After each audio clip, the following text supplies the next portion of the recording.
Salut, je te retrouve avec beaucoup de joie. Rappelle-toi, nous avons abordé hier le thème la mission des pasteurs.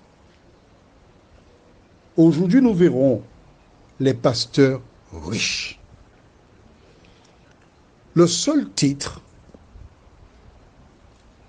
évoque de manière claire et précise qu'il y a une anomalie. Juste le titre. Mais juste avant, prions. Seigneur, nous revenons vers toi, de la parole. Nous te remercions de continuer de nous éclairer, de nous diriger, et que tu nous conduises encore dans toute la vérité. Seigneur, un grand nombre de personnes sont embrigadées dans des gangs, entre guillemets, dits églises.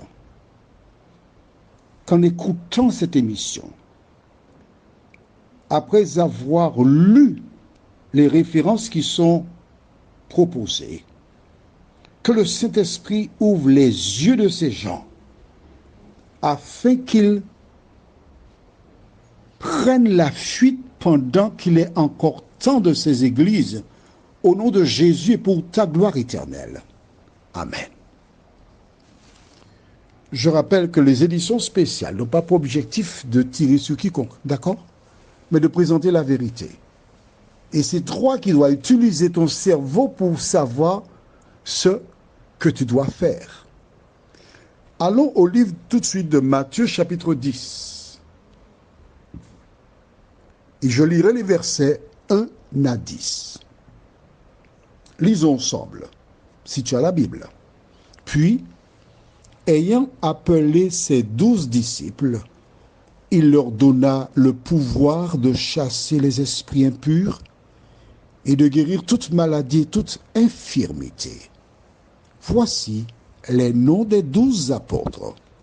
Le premier, Simon, appelé Pierre, et André, son frère, Jacques, fils de Zébédée, et Jean, son frère, Philippe et Barthélemy, Thomas et Matthieu, le publicain Jacques, fils d'Alphée, et Thaddée, Simon le Cananite, et Judas l'Iscariote, celui qui livra Jésus. Tels sont les 12 que Jésus envoya après leur avoir donné les instructions suivantes. D'accord? Qu'est-ce que Jésus a donné comme instruction aux apôtres? Maintenant, nous savons que Dieu ne change pas. Il ne peut pas donner une mission et changer la mission. La seule mission des disciples, c'est ce que nous lirons là maintenant. C'est bon? N'allez pas vers les païens et n'entrez pas dans les villes des Samaritains. Pourquoi? Parce que Jésus est venu d'abord pour ceux de la maison d'Israël. Et plus tard, c'est à la Pentecôte, quand le Saint-Esprit a été déversé sur l'ensemble, qu'ils furent envoyés vers les autres nations. Nous continuons. Verset 6, allez plutôt vers les brebis perdues de la maison d'Israël. La première mission des bergers consiste à visiter celles et ceux qui ont laissé la communauté. Verset 7, allez prêcher et dites, le royaume des cieux est proche. Guérissez les malades, ressuscitez les morts, purifiez les lépreux, chassez les démons. Vous avez reçu gratuitement, donnez gratuitement. Ne prenez ni or, ni argent, ni monnaie dans vos ceintures, ni sac pour le voyage, ni deux tuniques, ni souliers, ni bâton, car l'ouvrier mérite sa nourriture. Tu as vu la mission? Les disciples qui sont envoyés par Jésus ne prenaient ni or, ni argent, ni monnaie dans vos ceintures. aucune richesse, simplicité, humilité. Penses-tu qu'aujourd'hui, si Jésus était là, que le disciple aurait eu des véhicules coûteux?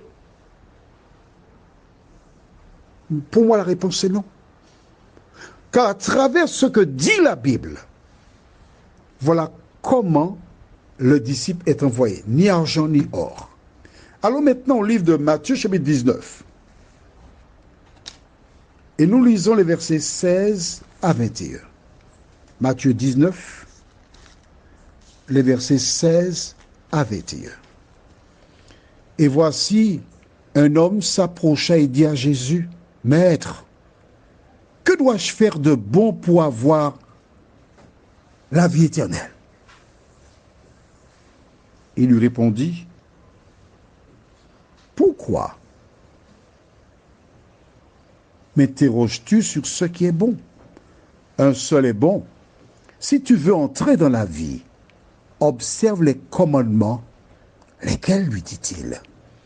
Et Jésus répondit, tu ne tueras point, tu ne commettras point d'adultère, tu ne déroberas point, tu ne diras point de faux témoignages, honore ton père et ta mère, tu aimeras ton prochain comme toi-même.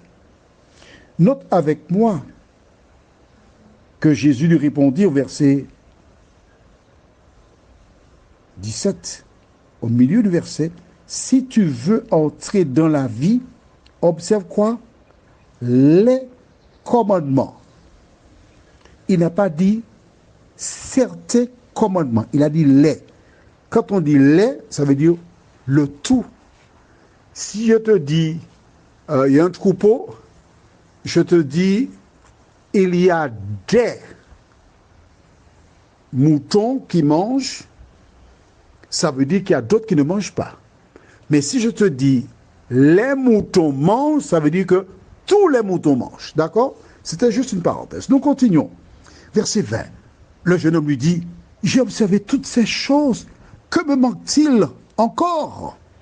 Verset 21. Jésus lui dit, si tu veux être parfait, va, vends ce que tu possèdes, donne-le aux pauvres, et tu auras un trésor dans le ciel, puis viens et suis-moi. Jésus demande à ce jeune homme riche de vendre tout ce qu'il possède et de donner cela aux pauvres. Comment Jésus peut-il demander à quelqu'un qui veut le suivre de vendre ses richesses, de donner aux pauvres? Et des siècles plus tard, que des hommes qui déclarent être au service de Jésus aient des millions, alors que certains qui agissent se trouvent en Afrique où il y a tant de personnes dans le besoin. Penses-tu que cela soit en adéquation avec ce que dit la Bible? Allons au livre de Matthieu toujours, verset 20. Chapitre 20, les versets 25 à 28. Jésus les appela et dit, vous savez que les chefs des nations les tyrannisent et que les grands les asservissent. Il n'en sera pas de même au milieu de vous. Mais quiconque veut être grand parmi vous, qu'il soit votre serviteur. Et quiconque veut être le premier parmi vous, qu'il soit votre esclave. C'est ainsi que le Fils de l'homme est venu non pour être servi, mais pour servir et donner sa vie comme la rançon de beaucoup. Jésus, le créateur du monde, le sauveur du monde, il dit, je ne suis pas venu pour être servi, mais pour servir. J'ai eu l'occasion de passer près de 2-3 petites églises et je vois des hommes en costume, cravate, chaussures reluisantes qui surveillent une place pour la voiture du pasteur. Les fidèles sont déjà là en train de chanter. Le pasteur n'est pas encore arrivé. Attends, si tu es un berger, ton devoir consiste à être là bien avant l'arrivée des brebis. Tu dois donner l'exemple. Tu dois être là pour les accueillir, là pour les encourager. Alors si ton berger, il a une super baraque avec piscine, tout le reste, donne-lui à écouter cet audio et rappelle-lui que les versets de la Bible du temps de Jésus sont encore d'actualité. La dernière référence que nous lirons se trouve au livre de Actes des Apôtres, chapitre 3, les versets 1 à 8. Pierre et Jean montaient ensemble au temple à l'heure de la prière. C'était la 9e heure. Il y avait un homme boiteux de naissance qu'on portait et qu'on plaçait tous les jours à la porte du temple, appelé la Belle, pour qu'il demande l'aumône à ceux qui entraient dans le temple. Cet homme, voyant Pierre et Jean qui allaient y entrer, leur demanda l'aumône. Pierre, de même que Jean, fixa les yeux sur lui et dit « Regarde-nous ». Il les regardait attentivement, s'attendant à recevoir d'eux quelque chose. Alors Pierre lui dit « Je n'ai ni argent, ni or, mais ce que j'ai, je te le donne.